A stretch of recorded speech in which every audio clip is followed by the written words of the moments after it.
और आने वाले समय में हम जरूर ये चाहेंगे कि यहाँ पर कुछ बड़ी परियोजनाएं जैसे इफ़को है उस टाइप से बड़ी परियोजनाएं हम लोग यहाँ स्थापित करा सकें ताकि युवा युवा बेरोजगार दिख रहा है, तो युवाओं के लिए क्या योजनाएं होंगी? देखिए युवाओं के लिए हमारे क्षेत्र में बहुत सारी संभावनाएं हैं, इसलिए कि यह क्षेत्र जो है डेवलपिंग स्टेज में है। आज मेरी मौजूदगी फूलपुर संसदीय लोकसभा सीट पे है और मेरे साथ प्रवीण पटेल जी हैं, वर्तमान में विधायक भी हैं यही फूलपुर से, और भारतीय जनता पार्टी ने कैंडिडेट भी बनाया है। तो 2024 के लोकसभा चुनाव को लेकर के कितना आश्वस्त है इस चुनाव से? देखिए कार्यकर्ताओं का जो उत्साह है, जिस तरीके से जनभावना दिखाई पड़ रही है और पिछला जो ट्रैक रिकॉर्ड है 2014 का, 2017 का, 2019 का, 2022 का, लगातार जनता माननीय मोदी जी के प्रति विश्वास व्यक्त कर रही है और पिछले 10 सालों में जितने कार्य हुए हैं वह 50 सालों में नहीं हो पाए थे। तो जनता का केवल यही कहना है कि माननीय मोदी जी ने जो संकल्प लिया है इस देश को विकसित बनाने का, इस विकसित भारत के अभियान में फूलपुर की भूमिका अग्रणी हो, इसके लिए फिर से वह इतिहास बनाने जा रही है। अगर देखा जाए तो आज भी देश की वर्तमान स्थिति में फूलपुर का देश की टॉप 10 सीटों में नाम आता है। तो इस बार क्या मुद्दे होंगे, क्योंकि 10 साल से केंद्र में मोदी सरकार है, तो इस बार किन किन योजनाओं को लेकर के जनता के बीच मुद्दा केवल एक है, वह है विकास का। माननीय प्रधानमंत्री जी ने साफ कहा है कि सबका साथ सबका विकास। जितनी भी योजनाएं चल रही हैं गांव में गरीब तक पहुंच रही हैं और लगातार आप देख रहे हैं कि प्रयागराज एक नया प्रयागराज बना है। प्रयागराज में बहुत बड़ी बड़ी परियोजनाएं पिछले 7 साल 8 साल में हुई हैं और इस बार हम लोगों के पास एक अवसर है कि माननीय प्रधानमंत्री जी के नेतृत्व में उन्होंने अपने देश का पूरा खजाना प्रयागराज के लिए खोला हुआ है।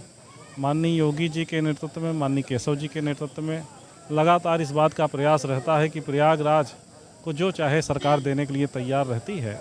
ये हम लोगों की जिम्मेदारी है कि यहाँ की जनता को जो भावनाओं को देखते हुए और क्या क्या मुद्दे हम लोग यहाँ पर और क्या विकास कर पाएँ, उसके लिए हम लोगों के पास एक रोड मैप है।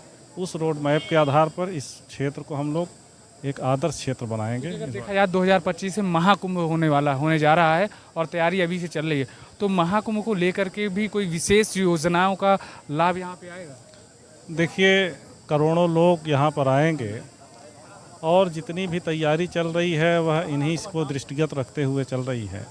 देश का सबसे बड़ा एक्सप्रेसवे गंगा एक्सप्रेसवे यहीं से जुड़ रहा है। इनर रोड इसीलिए बन रही है, तमाम फ्लाईओवर्स बन रहे हैं, तमाम अंडरपासेस बन रहे हैं, सड़कों का चौड़ीकरण हो रहा है, चौराहे बन रहे हैं, गांव-गांव में पानी की टंकियां लग रही हैं, गांव-गांव में सड़कें बन रही हैं, गांव-गांव में बिजली की व्यवस्था में सुधार लाया जा रहा है। युवा बेरोजगार दिख रहा है, तो युवाओं के लिए क्या योजनाएं होंगी? देखिए युवाओं के लिए हमारे क्षेत्र में बहुत सारी संभावनाएं हैं, इसलिए कि यह क्षेत्र जो है डेवलपिंग स्टेज में है। यहाँ पर काम के अवसर बहुत हैं और युवा बहुत मजबूती से इस काम को आगे बढ़ा भी रहा है और आने वाले समय में हम ज़रूर ये चाहेंगे कि यहाँ पर कुछ बड़ी परियोजनाएं जैसे इफ़को है उस टाइप से बड़ी परियोजनाएं हम लोग यहाँ स्थापित करा सकें ताकि यहाँ के रोज़गार का भी अवसर मिले और इस देश में फूलपुर का नाम जैसे ऐतिहासिक रूप से लिया जाता है उसकी गरिमा भी बढ़े, उसका गौरव भी बढ़े। क्योंकि अगर देखा जाए तो विपक्ष की तरफ से इंडिया गठबंधन की तरफ से अमरनाथ सिंह मौर्य हैं, तो कितनी कड़ी चुनौती मार रहे हैं आपके लिए? देखिए कोई चुनौती नहीं है, इसलिए कि जनता भाजपा के साथ है। लगातार पिछले 4 चुनाव से जनता जन समर्थन देती आई है। इस बार अद्वितीय जन समर्थन हम लोग को दिखाई पड़ रहा है और इस बार जनता इतिहास बनाने जा रही है। निश्चित रूप से हम इस बात को कहेंगे कि आने वाले समय में तीसरी बार प्रचंड बहुमत की सरकार बनेगी और देश में विकास का एक नया रास्ता आगे बढ़ेगा। तो यूपी की 80 सीटें आती हैं और 80 में कितने सीटें जीत दर्ज? 80 में 80 जीतेंगे, पूरी जीतेंगे। तो धन्यवाद आपका। कि अपडेट के लिए बने रहिएगा PNI समाचार के साथ। जय हिंद, जय भारत।